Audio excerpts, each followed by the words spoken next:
Assalamu alaikum everyone, welcome back. So in this video we'll be exploring calligraphy. Calligraphy क्या होती है और हम उसे ब्रश टूल यूज़ करके किस तरह बना सकते हैं. तो बेसिकली कैलीग्राफी, जिसको हम उर्दू में ख़ताती कहते हैं, वो एक कलम और इंक वाला काम होता है. उसको हम डिजिटलाइज जब करते हैं इलस्ट्रेटर में, तो मोस्टली उसके लिए आजकल मॉडर्न ज़माने की वजह से टैबलेट्स यूज़ होते हैं. ग्राफिक टैबलेट्स उनको हम कहते हैं. बट इलस्ट्रेटर में अगर मैन्युअली काम करना हो तो हम कैसे करेंगे, आज उस चीज़ को हम एक्सप्लोर करेंगे. तो आइए स्टार्ट करते हैं.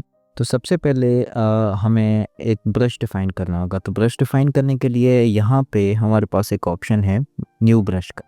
जैसे ही आप उसको क्लिक करेंगे you will have this kind of pop up in front of you.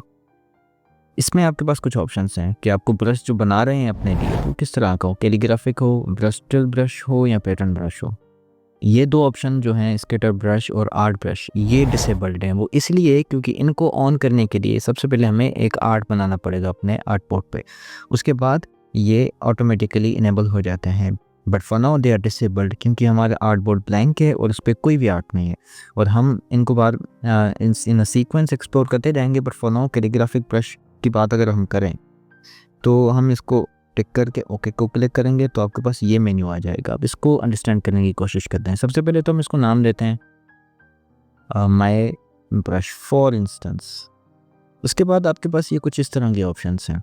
यहाँ से आप अपना ब्रश डिफाइन करेंगे और यहाँ पे आपको प्रीव्यू होगा. जिस तरह एक पॉइंटर होता है, पेंसिल का पॉइंटर, पेन का पॉइंटर, तो आपका जो कैलीग्राफिक ब्रश होगा उसको पॉइंटर किस तरह से आपको दिखेगा, तो वो चीज़ आपको ये बताती है. उसके बाद आपके पास ये कुछ सेटिंग्स हैं जिसमें एंगल आ जाती है, राउंडनेस आ जाती है, साइज़ आ जाती है. तो सबसे पहले अगर हम राउंडनेस की बात करें तो वो बेसिकली आपका ये जो पॉइंटर है, अभी आप देख रहे हैं एक डॉट की शेप में है. तो उसको जैसे ही मैं कम करूँगा तो ये एक लाइन की शेप में आ गया, बिल्कुल ही बारीक सा हो गया. ठीक है. उसके बाद आपकी साइज़ आ जाती है. साइज़ का मतलब है कि आपकी उसकी विड्थ कितनी हो, उसका वेट कितना हो बेसिकली. उसके बाद ऑब्वियसली हमें एंगल डिफाइन करनी होती है. इसको 1% कर लेते हैं. उसके बाद ऑब्वियसली एंगल डिफाइन करनी होती है हमने. तो उसके लिए सपोज इसको 36 कर देते हैं. एंगल डिफाइन करने के बाद हम अपनी जो ब्रश है उसको यहाँ से कंट्रोल कर सकते हैं डायरेक्टली अपनी रिक्वायरमेंट के हिसाब से. फॉर एग्जांपल आप ये देख सकते हैं कि ये हमारे रिक्वायरमेंट के हिसाब से छोटा बड़ा, आप इसकी एंगल भी यहाँ से चेंज कर सकते हैं. तो उसके बाद आपको यहाँ पे उसके प्रीव्यूज़ भी नज़र आ रहे हैं. साइज़ में दो चीज़ें होती हैं, एक फिक्स्ड होती है, एक रैंडम होती है. रैंडम ये वेरिएशन मतलब कि चेंज होती रहेगी. मैं यहाँ पे कोई शेप बना रहा हूँ, फॉर एग्जांपल यहाँ से फर्स्ट एंकर पॉइंट मेरी यहाँ पे आ रही है और सेकंड पॉइंट मेरी यहाँ पे आ रही है, तो यहाँ पे वेरिएशंस आएंगी. यहाँ पे बड़ी होगी, फिर थोड़ी आगे चल के छोटी हो जाएगी. राउंडनेस भी इसी तरह होती है, फिक्स्ड और रैंडम, कि कहीं पे बड़ी हो मोटी हो जाएगी, कहीं पे वो पतली हो जाएगी, थिन थिक वाला हिसाब हो जाता है. एंगल भी रैंडम आ जाती है कि कभी आपकी एंगल 5 आ गई तो कभी आपकी 68 आ जाएगी, कभी 100 आ जाएगी, कभी इंक्रीज भी हो जाएगी. तो ना इसकी राउंडनेस को हम 0 करते हैं एंड इसकी एंगल को 36 पे ही रखते हैं और बाकी चीज़ों को मैं फिक्स्ड रख रहा हूँ अभी. तो मेरा ब्रश अभी यहाँ पे आ गया है जो मैंने अभी यहाँ पे बनाया.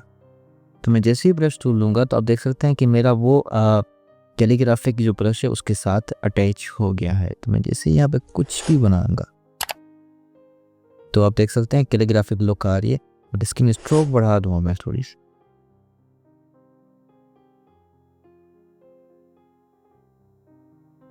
सी कम कर देते हैं इसको, स्ट्रोक को. तो आप देख सकते हैं कि इसमें ऑटोमेटिकली स्मूथनेस भी आ रही है. वो इसलिए आ रही है कि इलस्ट्रेटर अपनी फंक्शनैलिटी को यूज़ करके इसको ऑटोमेटिकली स्मूथ बना देता है. ये जो बीच में रफ बनता है वो उसको एलिमिनेट कर देता है. ये और बस डिफरेंट किस्म के इसके ब्रशेस होते हैं. अब इससे किसी भी किस्म की कैलीग्राफी बना सकते हैं. मैं इसकी ही थोड़ी सी विड्थ को इंक्रीज करता हूँ. बेसिकली ये जो कैलीग्राफी है ये ग्राफिक टैबलेट पे ज़्यादा बेहतर तरीके से बनती है क्योंकि माउस के साथ कर्सर को कंट्रोल रखना बहुत ही मुश्किल होता है. तो आप देख सकते हैं.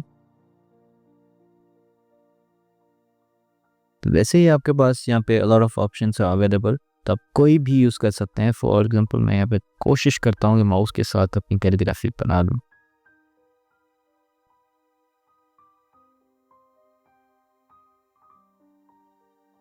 It's not that good, but आपको एक चीज़ का पता चल रहा है, अंदाज़ा हो रहा है कि ये किस पर्पस के लिए यूज़ होती है, इट्स एंड इसका बेसिक फंक्शन क्या है।